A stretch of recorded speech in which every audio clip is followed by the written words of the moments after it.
Thank you for your interest in a career with the Port Authority of New York and New Jersey's Police Department. This video provides information about the upcoming physical performance tests that will help you better understand what is required for the events and how to prepare for them. Academy physical training and standards are demanding because the job is demanding. On the job, you may have to pursue and physically restrain, subdue, and handcuff combative individuals. Doing your best on the PPT requires preparation and putting forth your maximum effort. As a police officer, your fitness is part of your everyday life throughout your career. The first PPT test component we will demonstrate is a 300-meter run. The purpose of this test is to evaluate anaerobic power.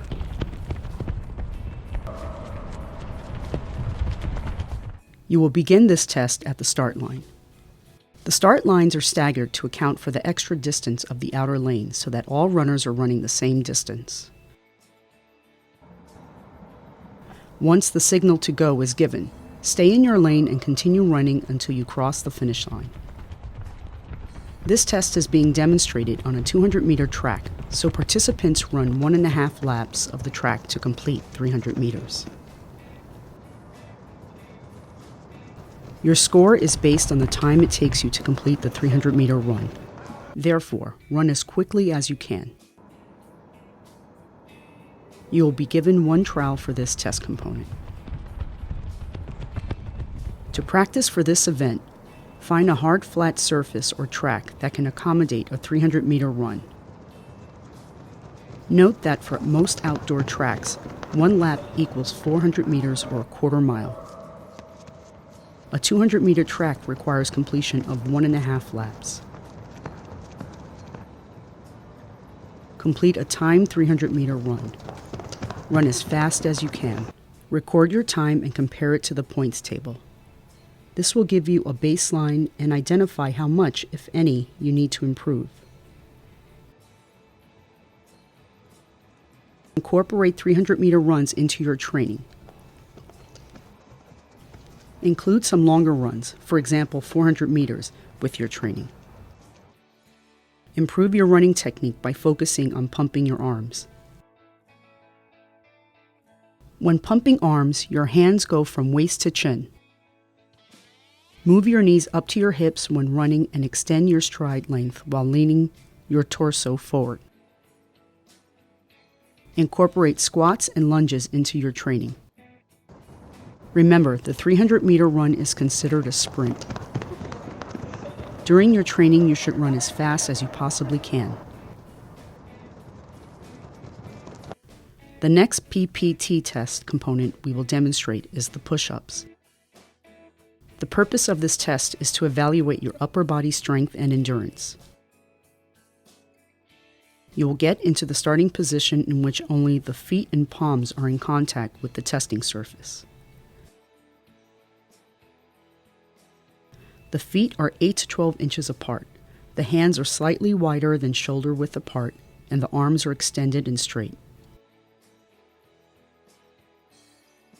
The legs, buttocks, back, and shoulders must be in a straight alignment.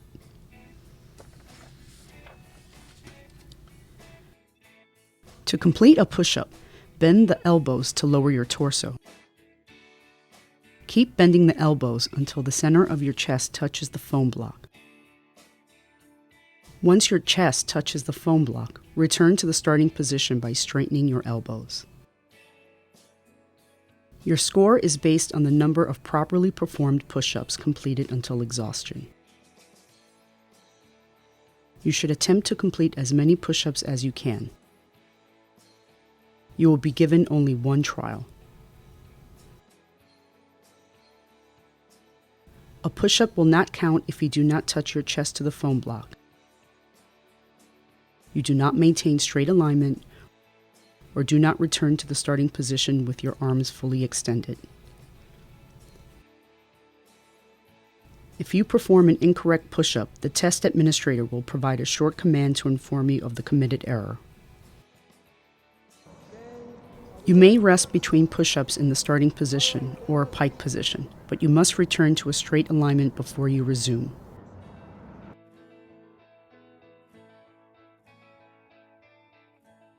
You will continue to perform push-ups until exhaustion. Exhaustion is defined as voluntarily stopping or your knees and your chest coming into contact and resting on the testing surface.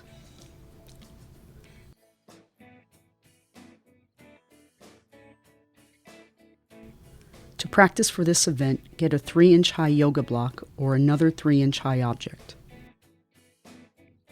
Set the block or object in a position where your sternum touches when completing a push-up. Complete as many push-ups as you can. Use proper form, which includes straight alignment, touching the block and fully extended arms. Count the number of correct push-ups completed. This will give you a baseline and identify how much, if any, you need to improve. If you need to improve, you should incorporate push-ups in your training. Complete push-ups in sets. For example, complete 15 push-ups, rest for 1 minute, then complete 15 more push-ups. Practice weight and resistance training for the chest and triceps, including barbell and dumbbell bench presses, dips, and tricep extensions. The final PPT test component we will demonstrate is the 1.5-mile run. The purpose of this test is to evaluate your aerobic capacity. You will stand behind the start line and begin running on command. Ready, go. This test is demonstrated on a 200-meter track. Participants will complete 12 laps of the track. Continue running until you complete 1.5 miles and cross the finish line. Your score is based on the time it takes you to complete the 1.5-mile run. You should run as quickly as you can. You may walk or stop during the run, but the timer will not be stopped. There are no assigned lanes. You may cross lanes of the track during the test. You may not leave the track during the test. At the completion of each lap, you will be able to check your time on the track clock. A test administrator will tell you when you have completed the first lap and when you begin your last lap.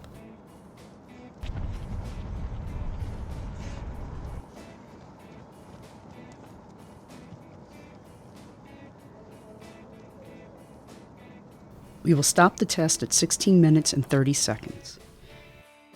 If you have not completed the test in this time, you will be stopped and not allowed to finish the test. Begin counting laps only after you have completed a full loop of the track. You must complete all required laps to reach 1.5 miles. There are no assigned lanes, and the shortest distance is the innermost lane. Walkers and slower runners should yield to faster runners. To prepare for this event, you should find a hard flat course or track that can accommodate a 1.5-mile run. At most outdoor tracks, 1 lap equals 400 meters or a quarter mile. If the track is a quarter mile, then 1.5 miles will require 6 laps. For a 400-meter track, it is slightly more than 6 laps. You should complete a timed 1.5-mile run. Record your time and compare it to the points table. This will give you a baseline and identify how much, if any, you need to improve. In order to successfully complete the 1.5-mile run, you must run, not walk, most or all of the distance. If you need to improve your time, or if you cannot finish the run without stopping or walking, try this. Start off with 20 to 30-minute sessions where you begin running until you are winded. Then walk until you can run again. Keep repeating this run-walk cycle for 20 to 30 minutes. As you build up endurance, you should run farther and faster and walk less.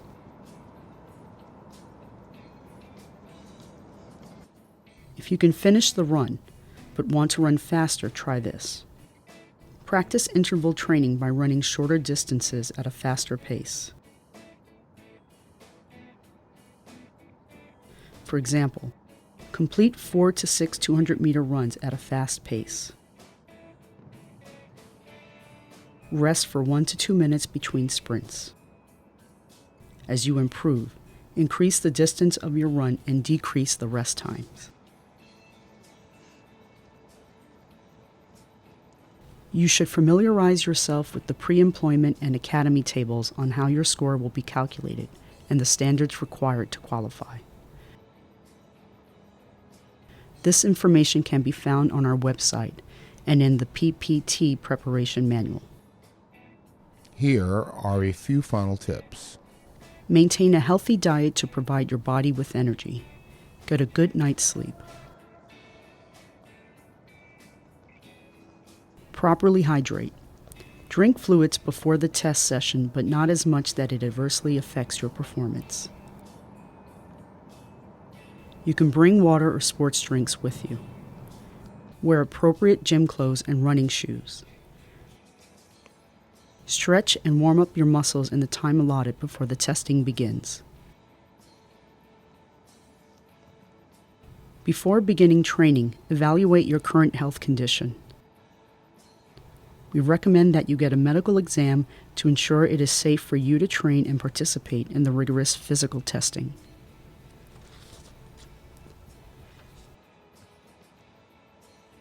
In order to improve your physical fitness, you must overload your current capabilities. To overload, consider the FIT parameters. F is for the frequency of exercise. I is for the intensity of exercise. T is for the time spent exercising. Overloading frequency means exercising more often. Overloading intensity means increasing weight, repetitions, or the pace of your workout. Overloading time spent means increasing exercise duration. Please refer to the PAPD PPT preparation manual on our website for additional information regarding the PPT. If you make the commitment to your preparation and training, you will increase your fitness and improve your performance on the PPT, making it more likely we tell you, welcome to the force.